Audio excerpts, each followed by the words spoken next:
লাগছে। আপনারা তো আমাকে দেখছেন, আমি তো আপনাদের দেখছি না।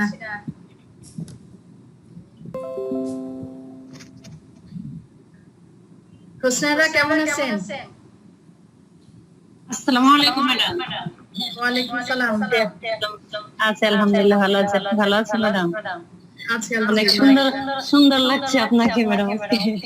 ও আচ্ছা আচ্ছা আচ্ছা, থ্যাংক ইউ। আমি ভাবছিলাম আপনারা মনে হয় টাইম বের করতে পারেন নাই। ঠিক আছে, হ্যাঁ, মেসেঞ্জারে দিয়ে দিয়েছেন তো আপু। হ্যাঁ হ্যাঁ। ইয়ে করতে আবার পেরেছি। আমার একটু গেস্ট চলে আসছে এই জন্য।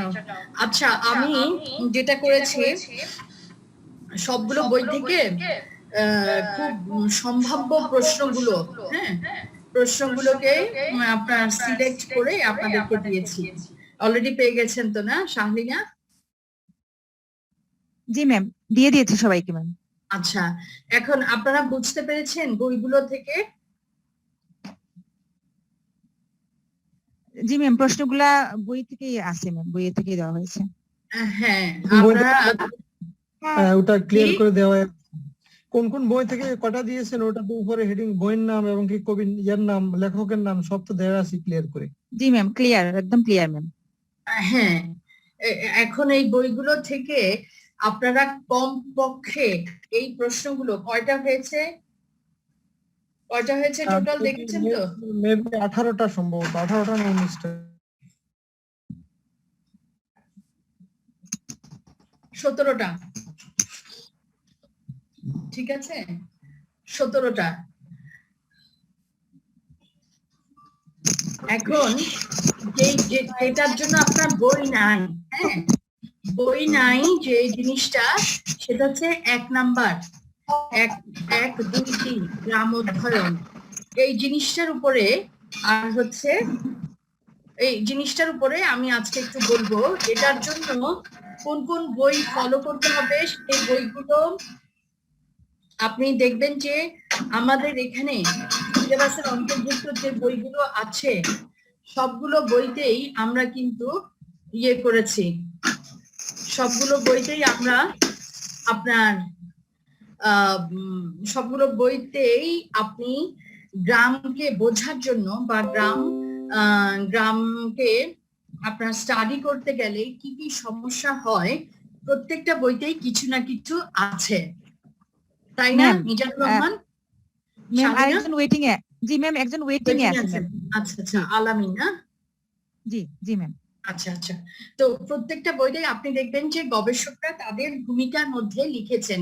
যেমন আপনার গ্রাম বাংলার গৃহস্থ নারী, ঝগড়াপুর গ্রাম বাংলার গৃহস্থ ও নারী, এই বইটিতে লেখকরা বারবার বলছেন যে তারা গ্রহণযোগ্যতা অর্জন করার জন্য তাদেরকে অনেক বেশি কষ্ট করতে হয়েছিল গ্রামবাসীর কাছ থেকে গ্রহণযোগ্যতা।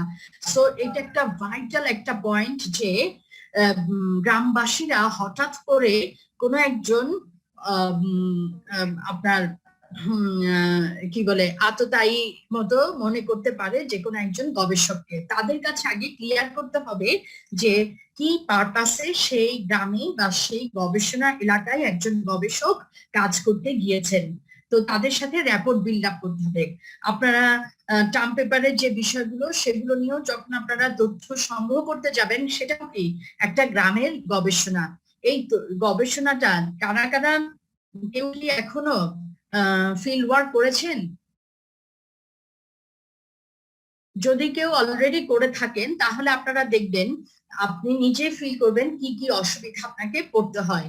সেগুলো ছোট একটা কাগজে আপনি নোট করে নিতে পারবেন। প্রথম কথা হচ্ছে তারা একটা মানে ভয় পেয়ে যায়, আতঙ্কগ্রস্ত হয়ে পড়ে, হঠাৎ করে শহর থেকে আগন্তুক হিসেবে মনে করতে পারে যে কেন আসছে, তারা কি আমিন হিসেবে আমাদের জমি জমা মাপ করতে এসেছে, তারা কি কোনো ছদ্মবেশে এসেছে, তারা কি গোয়েন্দা সিআইডি, না কি কারণে তারা এই গবেষণাটা করতে আসছে। তারা মুখে আমাদেরকে বলছে গবেষণা, আসলে কিন্তু তা নয়। তারা যদি আমাদেরকে কোনোভাবে ক্ষতি করতে চায়, আমাদেরকে ঠকাতে চায়, আমাদের কাছ থেকে যে কোনো জমি জমা বা যে কোনো আমাদের ভেতরকার কোনো তথ্য বের করে নিতে চায়, এজন্য গ্রামবাসীরা ভয় বা আতঙ্ক বোধ করেন। তো এটা একটা বিরাট সমস্যা। আর হচ্ছে এই সমস্যাটার অন্তর্নিহিত কারণ যেটি, সেই কারণটি কি কেউ বলতে পারবেন? কেন লোকে আপনাকে ভুল বুঝবে? এই ভুল বোঝার কারণটা কি? সেই কারণটা হচ্ছে যে lack of education. Lack of education, যে তাদের মধ্যে আপনার যথাযথ কি নাই, জ্ঞানের অভাব রয়েছে, যথাযথ জ্ঞান নাই। এখন আপনার কাছে আপনি যদি কারো রেসপন্ডেন্ট হন, কারো কোনো গবেষণার, তাহলে আপনি সহজেই কি তাকে ভুল বুঝবেন বা ভুল ভাববেন যে কেন এই লোকটি আপনার কাছ থেকে বিভিন্ন তথ্য জানতে চাইছে, আপনাকে বিভিন্ন প্রশ্ন করে? আপনি তো তাকে ভুল বুঝবেন না, কারণ আপনি সহজেই বুঝতে পারছেন যে এটা দিবালোকে তো আপনার কাছে তখন পরিষ্কার হয়ে যাবে যে তিনি কোনো একটি গবেষণা কাজের জন্য আপনার বিভিন্ন তথ্য জানতে চাইছেন। এটা একটি গবেষণায় কাজে লাগবে, কমপ্লিটলি শিক্ষামূলক একটি গবেষণা কর্মের জন্য এই তথ্যগুলো তার দরকার, এবং এটি পাঠ্যপুস্তকের মধ্যেই সীমাবদ্ধ থাকবে বা পাঠদান কাজের মধ্যেই সীমাবদ্ধ থাকবে, এটি কোনো বাণিজ্যিক ভাবে ব্যবহৃত হবে না। তো এই জিনিসটা আপনি কেন বুঝতে পারছেন? বিকজ আপনি অলরেডি অনেক দূর পড়ালেখা করে এসেছেন, আরো পড়ালেখা করছেন, আপনি পড়ালেখা সংক্রান্ত কাজের সাথে আছেন, আপনি বুঝতে পারছেন একজন মানুষকে যাচাই বাছাই করবার মতো যে সক্ষমতা আপনার রয়েছে সেটি একজন স্বাক্ষর জ্ঞানহীন গ্রামবাসীর মাঝে নাই। সো এইটা হচ্ছে বিরাট একটা ব্যাপার, তার মধ্যে যথাযথ জ্ঞানের অভাব রয়েছে বলে গ্রাম গবেষণা করতে গিয়ে অনেক ধকল সহ্য করতে হয়, গ্রামবাসীকে অনেক কষ্ট পেতে হয়, বেগ পেতে হয়। এটা একটা বিরাট সমস্যা গ্রাম অধ্যয়নের জন্য গ্রামবাসীকে চট করে বোঝানো। তার উপর আছে যে বিভিন্ন ধাপ অতিক্রম করে আপনি দেখেন ঝগড়াপুর, তারপর হচ্ছে আমাদের বাংলাদেশের একটি গ্রাম, ডক্টর আনারুল্লাহ চৌধুরী লেখা, তারপর শিমুলিয়া, তারপর হচ্ছে আপনার বোরহানুদ্দিন খান জাহাঙ্গীরের বাংলাদেশের শ্রেণী সংগ্রাম ও আপনার হচ্ছে যে বইটির নাম কি, বাংলাদেশের গ্রামাঞ্চল ও শ্রেণী সংগ্রাম।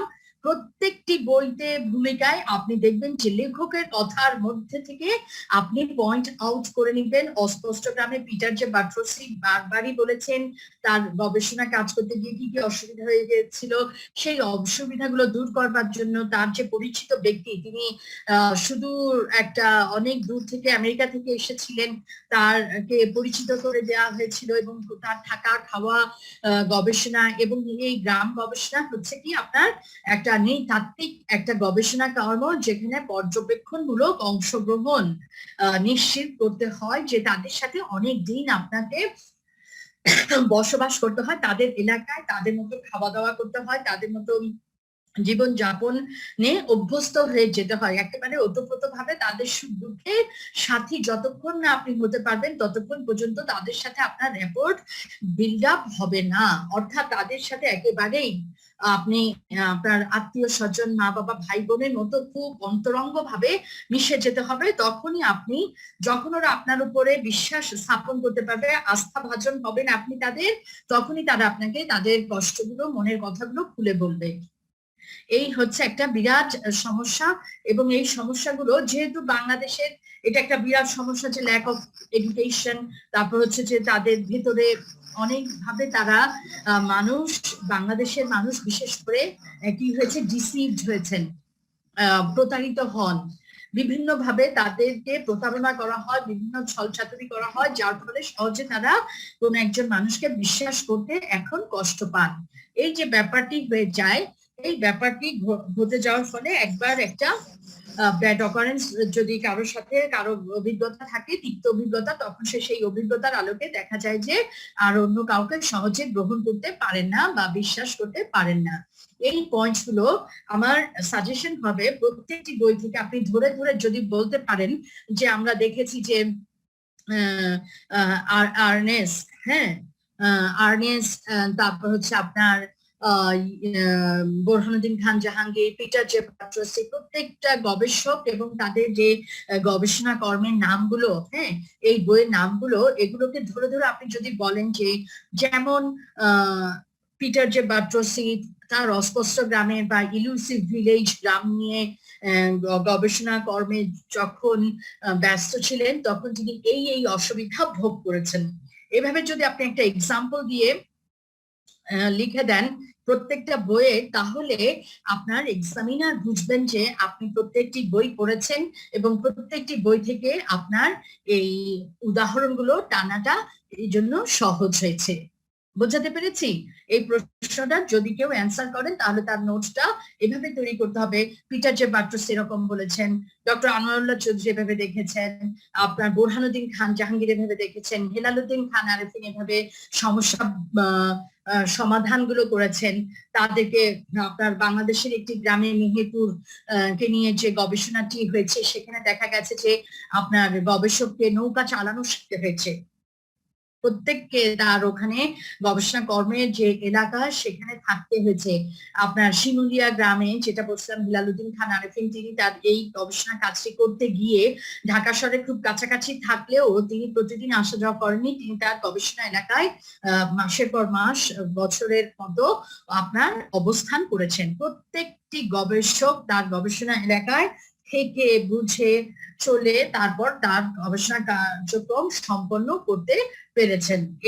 এই বিষয়টা আপনি এখানে এই প্রশ্নের উত্তরে অবশ্যই উল্লেখ করবেন। ঠিক আছে? বোঝা যাচ্ছে আমার কথাগুলো? তাহলে আপনারা এটা টুকে নিয়েছেন? হ্যাঁ, টুকে নিয়েছেন যে প্রত্যেকটা বইয়ের নাম, লেখকের নাম দিয়ে আপনি যদি ভূমিকা থেকে এখনই নোট করে ফেলেন, এই প্রশ্নের উত্তর তৈরি করে ফেলেন, তাহলে আপনার সুবিধা হবে, পরীক্ষার হলে কোনো পয়েন্ট মিস হবে না। ঠিক আছে? এরপর যদি আমরা চলে যাই যে আপনার বাংলার 6টি গ্রামে, হ্যাঁ, বাংলার 6টি গ্রামে আপনি দেখবেন যে রামকৃষ্ণ মুখার্জির গবেষণা কর্ম দেখেন আপনি 1947 থেকে 2021 প্রায় আপনার 74 বছর অতিক্রান্ত হয়েছে, রাইট? তো এই যে এতগুলো বছর পরেও আমরা কি অনেক বেশি আরো হওয়া উচিত ছিল না গ্রাম গবেষণা? রামকৃষ্ণ মুখার্জির পরে এপার বাংলা ওপার বাংলা মিলিয়ে কিন্তু আমরা সেরকম গবেষণা কর্ম পাইনি। ঠিক আছে? আপনি যদি যাদবপুর বিশ্ববিদ্যালয়ের ওয়েবসাইটে ঢুকেন অথবা কলকাতা বিশ্ববিদ্যালয়ের ওয়েবসাইটে ঢুকে আপনার রুরাল স্টাডিজ অথবা ভিলেজ স্টাডিজ লিখে ঢুকে দেখেন, তাহলে আপনি দেখেন তো কয়টি বই পান। ঠিক আছে? ওদের ওয়েবসাইটে ঢুকেন, বিভিন্ন দেশের সোশিয়োলজি ডিপার্টমেন্টে আপনি ঢুকতে পারেন না? নাকি সেখানে স্টুডেন্ট হতে হবে?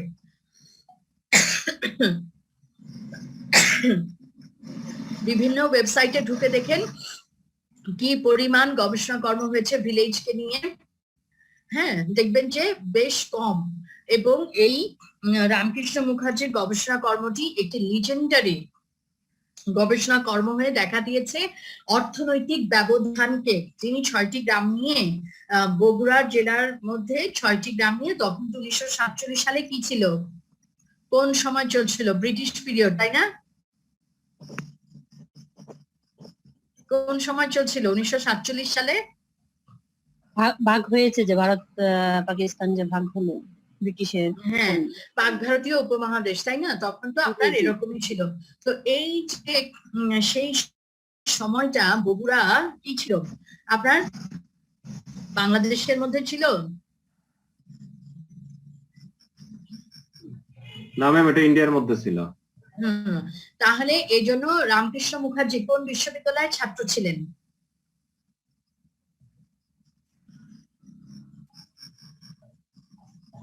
উনি তো বিশ্ববিদ্যালয় ম্যাম কলকাতা বিশ্ববিদ্যালয় হতে পারে।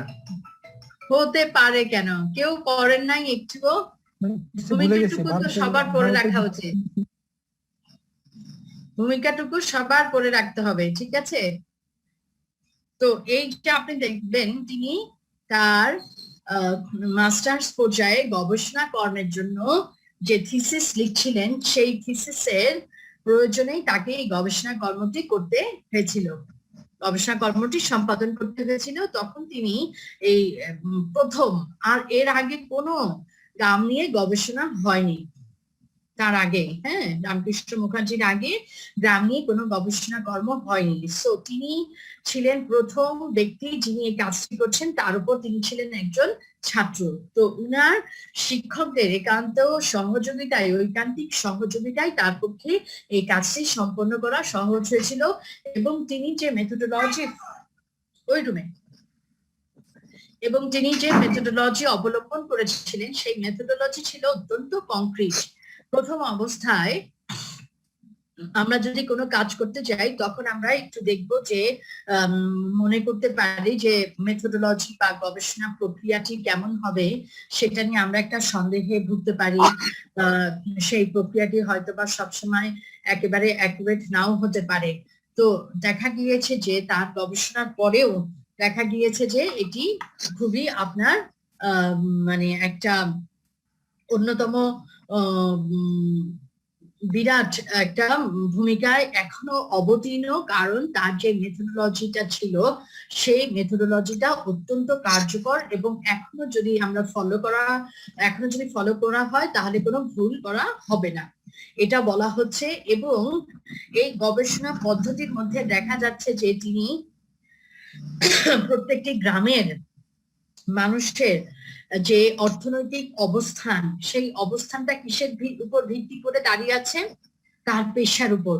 এখন কতগুলো পেশাজীবী লোক আছেন, কামার, কুমোর, ছুতো, আপনার জেলে, এই পেশাজীবী লোকদের তালিকা করেছেন। তারা তাদের ওই পেশা থেকে কি পরিমাণ মান্থলি ইনকাম করেন, ডেইলি কি রকম ইনকাম করেন, তাদের খরচ কত, তাদের সঞ্চয় কত, এই প্রত্যেকটা জিনিস তিনি ধাপে ধাপে বিশ্লেষণ করে আপনার নিয়েছেন এবং তাদেরকে প্রশ্ন করেছেন, ইন্টারভিউ করেছেন। এবং সেই ইন্টারভিউ গুলো যে প্রশ্নমালার ভিত্তিতে যিনি যে ইন্টারভিউ করেছিলেন, যে প্রশ্নমালার ভিত্তিতে, সেই প্রশ্নমালাটাও অনেক স্ট্যান্ডার্ড ছিল, যেটা আমরা এখনো ফলো করতে পারি। ঠিক আছে, এইভাবে বলা হয়েছে যে রামকৃষ্ণ মুখার্জির যে গবেষণা পদ্ধতি সেটি মানে অত্যন্ত আপনার আধুনিক এবং এটি এখনো আমরা যদি ফলো করি তাহলে কোনো অত্যুক্তি হবে না। এই জিনিসগুলো আপনি পাবেন আমরা যে পুরো রামকৃষ্ণ মুখার্জির টাইপ করা একটা নোট দিয়েছি, সেই নোটটার ভিতরে এই প্রশ্নের উত্তর রয়েছে। ঠিক আছে, এবং আপনার অর্থনৈতিক ব্যবধান নিয়ে যে চ্যাপ্টারটি আছে সেই চ্যাপ্টারটিতে আপনি দেখবেন যে একেবারে আপনার প্রত্যেক প্যারাগ্রাফে দেওয়া হয়েছে এবং আপনার চার্ট করে দেওয়া হয়েছে একটা টেবিলের মধ্যে যে অর্থনৈতিক ব্যবধানটা কেমন। ঠিক আছে, এই যে বিভিন্ন পেশাজীবী মানুষে যদিও একে অপরের সঙ্গে, যিনি কামার তাকে চালের প্রয়োজনে কৃষকের কাছে কি করতে হচ্ছে, বার্টার সিস্টেম বা বিনিময় প্রথার মাধ্যমে হোক বা বাজার থেকে হোক কৃষকের উপর নির্ভর করতে হচ্ছে। যিনি কৃষক তাকে মাছের জন্য জেলের কাছে নির্ভর করতে হচ্ছে। এই যে বিভিন্ন পেশাজীবী মানুষের যে একটা ইন্টারাকশন এবং তাদের যে একজনের উপর অন্যজনের নির্ভরশীলতা বা ইন্টারডিপেন্ডেন্সি, এটা একটা গ্রামের জন্য খুবই ইম্পর্টেন্ট।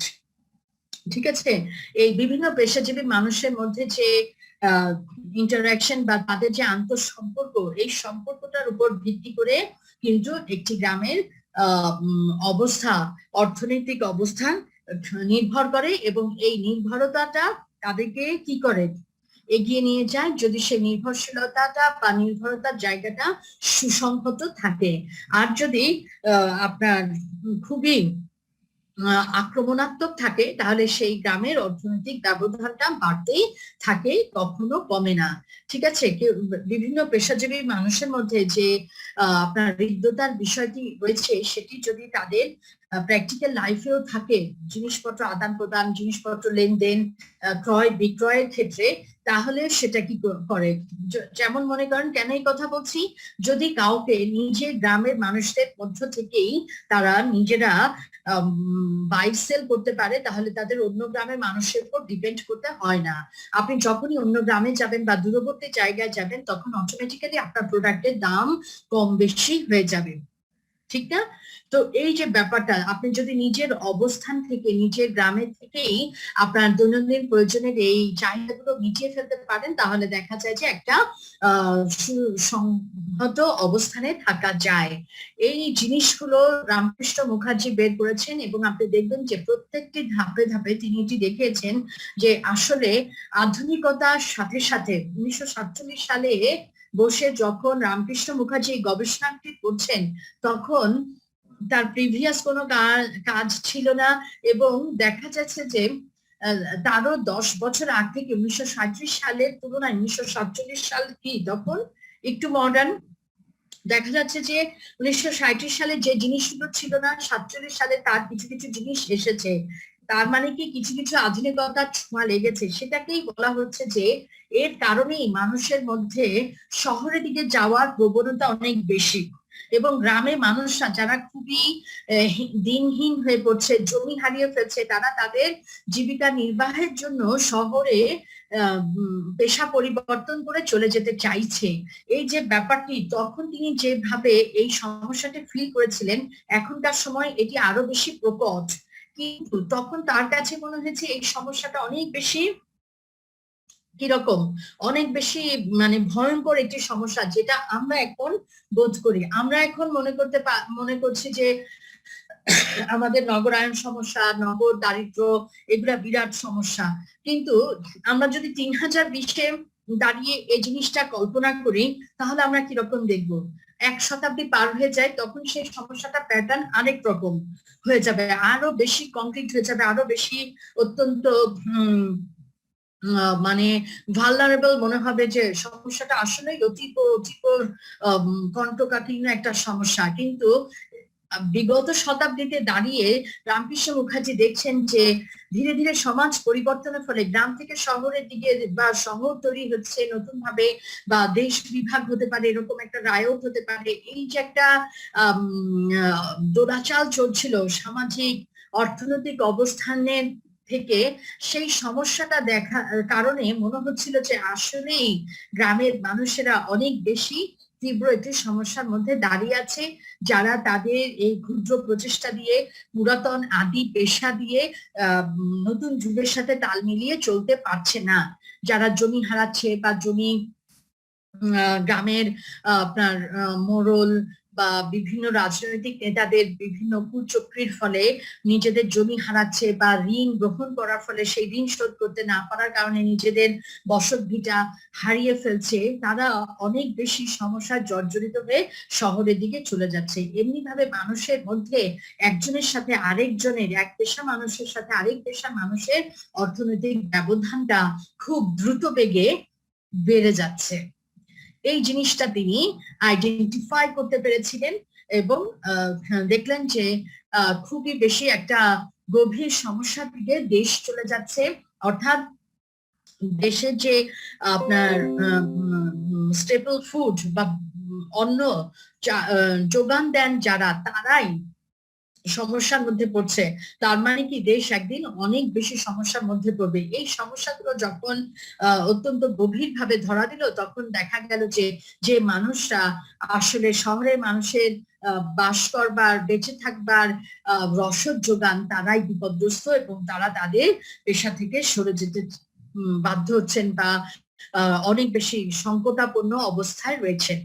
তখন দেখা গেল যে বেশিরভাগ মানুষই আসলে সমস্যায় পড়ে যাচ্ছে, কারণ তাদের নিজেদের দৈনন্দিন জীবিকা নির্বাহটাই অনেকটা মানে বাধাগ্রস্ত হয়ে যাচ্ছে। এই কারণে আপনি দেখেন যে বলা হচ্ছে যে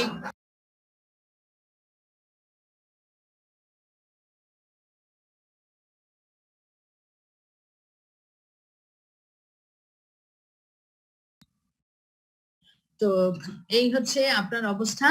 তখন বিভিন্ন সমস্যার চিত্র তিনি তুলে ধরেছেন, এবং এক পেশাজীবী মানুষের সাথে অন্য পেশাজীবী মানুষের দেখা যাচ্ছে যে কিছু কিছু ব্যবসায়ী মানুষেরা আপনার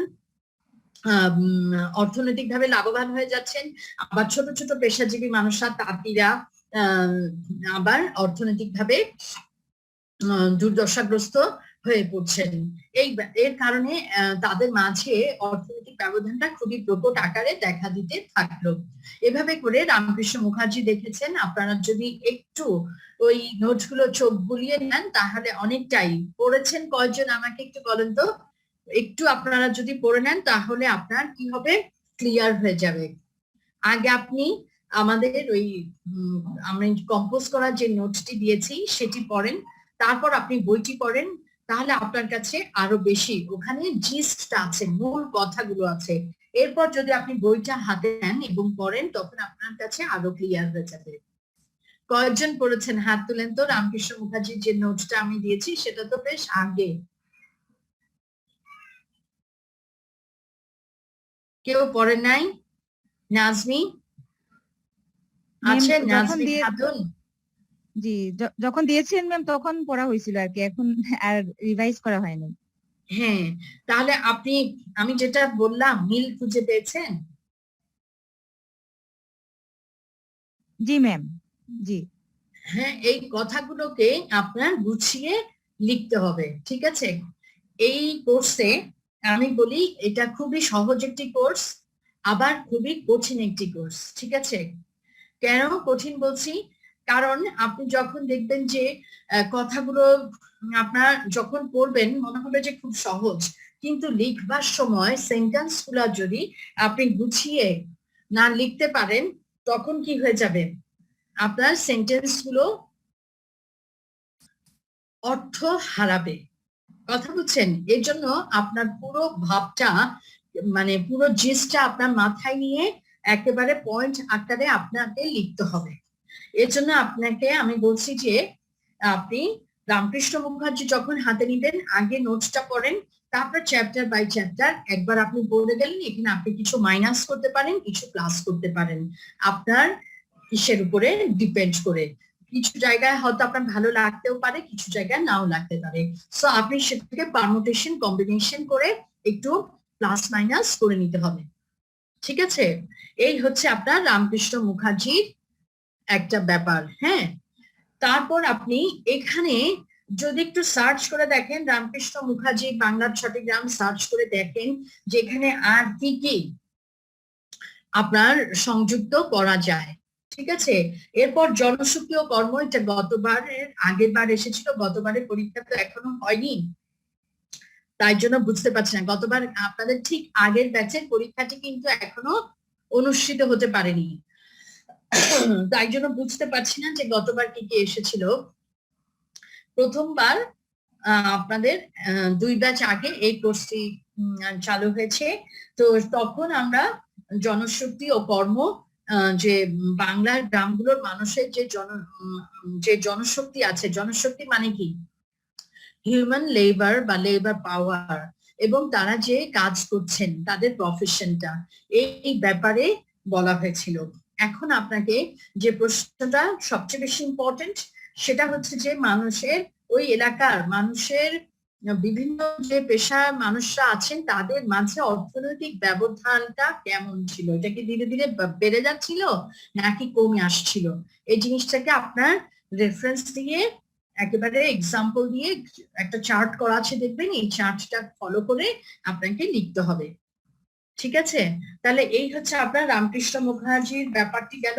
আর একটা বলছি যে আপনার অস্পষ্ট গ্রাম, অস্পষ্ট গ্রামে আমি যেটা বলছিলাম যে কেন পিটার যে বার্ট্রসি বাংলার গ্রামগুলোকে অস্পষ্ট গ্রাম বইটি কোন এলাকার প্রেক্ষাপটে রচিত হয়েছে কেউ বলতে পারেন? নাজমি বলেন তো, অস্পষ্ট গ্রাম,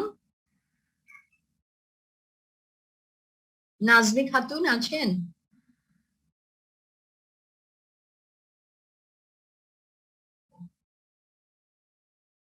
নাজমি খাতুন আছেন আপনি? আচ্ছা, এছাড়া আর কেউ বলতে পারবেন অস্পষ্ট গ্রাম কোন এলাকায়, বাংলাদেশের কোন এলাকায় গবেষণা করে লিখিত হয়েছে? Ma'am Comilla ma'am. হ্যাঁ, এত দেরি কেন? আসলে অনেকদিন আগে পড়ছিলাম, একটু মনে করে বললাম, সরি ম্যাম। সবাইকে আরো অ্যাক্টিভ হতে হবে। হ্যাঁ, অস্পষ্ট গ্রামের উপরে এটা লেখা হয়েছে, আপনি তো লিখেও ছিলেন অস্পষ্ট গ্রামের উপরে, আপনি মনে হয় লিখেও ছিলেন পল্লবী, তাই না? জি ম্যাম, আমি আর শানিলা ম্যাম আপনি আর শাহলিনা লিখেছেন। আর সবাইকে এই যে আমি যে বলেছিলাম আপনারা এক একটা চ্যাপ্টার, তাহলে দেখেন এতদিনে কিন্তু যদি আপনারা এই কাজটি কমপ্লিট করতেন বা এখনো লিখতেন, লেখাটা বজায় রাখতেন, তাহলে কিন্তু আপনাদের পড়াটি হয়ে যেত। কারণ এখানে আমি যেটা বলছি বারবারই, যে এটা হচ্ছে আপনার খুবই সহজ একটি কোর্স, আপনি একটা গল্পের বইয়ের মতো এটা পড়তে পারেন। এবং এখানে আপনি দেখেন যে প্রত্যেকটি গ্রামের উপরে প্রত্যেকটি গ্রাম গবেষণা লেখক তাদের সমস্যার কথা জানিয়েছেন, এবং সেখান থেকে আপনারা গ্রাম অধ্যয়ন করতে কি সমস্যা সেটা নিতে পারেন। আবার হচ্ছে যে ফিউচারেও কোন সমস্যাগুলো সমাধান করে আপনি গ্রাম গবেষণা করতে পারবেন, সেটাও আপনার একটা দিক নির্দেশনা পেয়ে যান। পিটার জে বাট্রসি বাংলার গ্রামগুলোকে অস্পষ্ট গ্রাম বলেছেন কি কারণে? এ কারণেই বলেছেন যে প্রত্যেকটা বসতি এলাকা বা বসত বাড়িগুলো একজন আরেকজনের কাছ থেকে কি ছিল, অনেক দূরে দূরে ছিল। একজন আরেকজনের কাছ থেকে, একটা বাড়ি থেকে আরেকটা বাড়ি বেশ দূরে দূরে ছিল, ঠিক আছে? এবং তার যে বাউন্ডারি বা ফেন্সিং, সেই ফেন্সিং গুলো ছিল এমন যে একটা ম্যাসিভ যে মোটা দাগে যে বাউন্ডারি, সে বাউন্ডারি ছিল না। হয়তো কয়েক মাইল পরে আরেকটা বসত বাড়ি, আরেকজন জমিদারের বাড়ি, অথবা হচ্ছে যে আরেকটি এলাকা, যার ফলে মনে হতে পারে যে এটা একটা অস্পষ্ট একটা জায়গা, অস্পষ্ট একটা দেশ, যেটার বাংলাদেশের সাথে ইন্ডিয়ার যে বাউন্ডারি, সেই মিয়ানমারের যে বাউন্ডারি, সেখানে কি দেয়া আছে? বাংলাদেশের চারপাশে কি আছে? ভারত, ইন্ডিয়া আছে তিন পাশে, এক পাশে আপনার মিয়ানমার আছে, আর হচ্ছে বঙ্গোপসাগর। তো এই বেশিরভাগ জায়গা ইন্ডিয়ার সাথে, ইভেন এই দেখেন কুমিল্লার সাথে আপনার ত্রিপুরার একটা বাউন্ডারি বা ইন্ডিয়ার বাউন্ডারিটা, এই যে বাউন্ডারিটা, এখানে কি আছে আপনার প্রত্যেকটা দেশের সাথে প্রত্যেকটা দেশের কাঁটাতারের দ্বারা। কিন্তু কুমিল্লা জেলার মধ্যে যখন পিটার জে বাট্রসি কাজ করছিলেন, এরকম কোনো কিছু দেখা যায় না। এর জন্য বলা হচ্ছে যে অস্তিত্বহীন প্রজাতন্ত্র। একেবারে খুব সুন্দরভাবে এটার ব্যাখ্যা দেওয়া হয়েছে। একেবারে প্রথম দিকে বলা হয়েছে যে অস্তিত্বহীন প্রজাতন্ত্র হিসেবে পিটার জে বাট্রসি তার ইলুসিভ ভিলেজ গ্রন্থে বারবারই বলেছেন যে গ্রামগুলো যেভাবে রয়েছে, দেখা যাচ্ছে একটা গ্রামের পুকুর অন্য গ্রামের একেবারেই এমন ভাবে অ্যাডজাসেন্ট টু অ্যানাদার ভিলেজ, যে মনে হচ্ছে ওই পুকুরটা পাশের গ্রামের মানুষদের ব্যবহারের জন্য, অথচ কিন্তু এই গ্রামের মানুষরা পুকুরটি ব্যবহার করছে।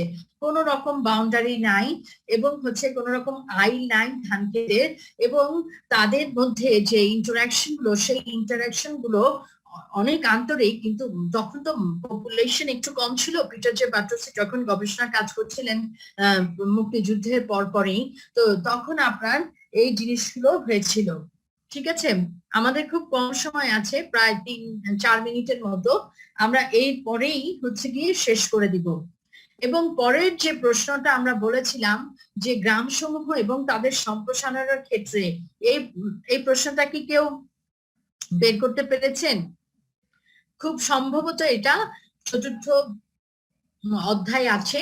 এখানে বলা হচ্ছে যে এই আপনার জ্ঞাতি সম্পর্কের কিছু ভূমিকা আছে, ঠিক আছে? জ্ঞাতি সম্পর্কের ভূমিকা আছে, এবং জ্ঞাতি সম্পর্কটাকে কন্টিনিউ করার জন্য দেখা যাচ্ছে যে উত্তরাধিকারী সূত্রে প্রাপ্ত সম্পত্তি এবং ধর্ম অনেক বেশি গুরুত্বপূর্ণ কিছু ভূমিকা পালন করে যায়। ঠিক আছে, এই ভূমিকাটা কি রকম?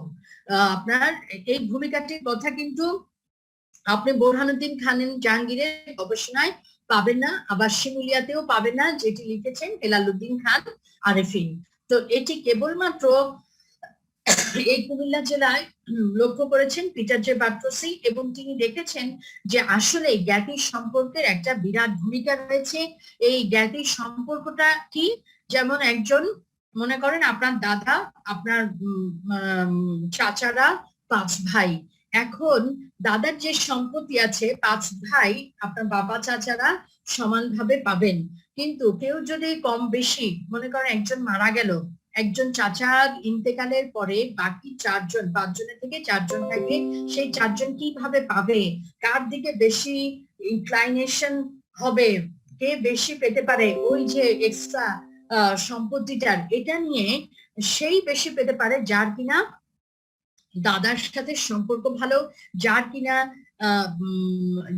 অন্যান্য আত্মীয় স্বজনদের সাথে সম্পর্ক ভালো, এবং কোন জিনিসটা অ্যাকচুয়ালি এখানে কেবলমাত্র ভালো সম্পর্কই না, তার কন্ট্রিবিউশন, ব্যক্তি হিসেবে কন্ট্রিবিউশন, এবং অন্যান্য সম্পর্কিত লোকেরা তাকে কতটা রিলাই করছে, তাকে কতটা মূল্যায়ন করছে, তার প্রতি কতটা সন্তুষ্ট, সেই সমস্ত ব্যাপারগুলোও একটা বিরাট ভূমিকা রেখে যায়, যার ফলে সে নিজের দিকে বেশি সফট কর্নার ডেভেলপ করাতে পারে সম্পত্তি পাওয়ার ক্ষেত্রে। এখন জ্ঞাতি সম্পর্কের লোকেরা তাকে কতটা আস্থায় রাখতে পারছে সেটা একটা বিরাট ভূমিকা পালন করে, এবং ধর্মীয় যে আচার অনুষ্ঠান বা ধর্মীয় যে মানুষের মধ্যে যে অনুশাসনগুলো মেনে চলার প্রতি যে অনুরাগ, সে ব্যাপারটিও সম্পত্তি ভাগ বাটোয়ারার ক্ষেত্রে একটা বিরাট ভূমিকা রাখে। এই জিনিসটি লক্ষ্য করেছেন কে? পিটার জে বাট্রোসি, যেটি আমরা অন্যান্য এলাকায় পাই না, এবং এই ভূমিকাটা ওই এলাকায় অর্থাৎ কুমিল্লা জেলায় কিরকম ছিল সেটি আপনি পিটার জে বাট্রোসির কাছ থেকে পান। খুব অল্প সময়, হয়তো লাইন কেটে যেতে পারে, আজকে আর কানেক্টেড হব না। আপনারা যে আমি 6টা আর এখানে 2টো 8টা প্রশ্ন অলরেডি ডিসকাসের আওতায় এনেছি, আলোচনার আওতায় এনেছি, এই পর্যন্ত একটু পড়ে নেন এবং প্রত্যেকটা প্রশ্নকে আপনি হাতে লিখে ফেলেন, ঠিক আছে? আমার কথা বোঝা গেল? কারো কোনো প্রশ্ন আছে? জি খুব তাড়াতাড়ি বলেন। জি, 2019 সালে ওই যে বাংলা 6টি গ্রাম বই থেকে ম্যাম 2টা প্রশ্ন আসছিল, এরকম কি কোনো হ্যাঁ। বই থেকে একই সাথে 2টা প্রশ্ন থাকতে পারে কিনা এবার? হ্যাঁ হ্যাঁ, হতে পারে, কারণ আমাদের তো বই কম, প্রশ্ন 10টা দিতে হবে। জি জি ম্যাম। এই আর কি। আজকের আলোচনা ক্লিয়ার সবার কাছে? বুঝতে কোনো কষ্ট আছে? জি ম্যাডাম, একদম ঝলঝলে পরিষ্কার। আচ্ছা, তাহলে একটু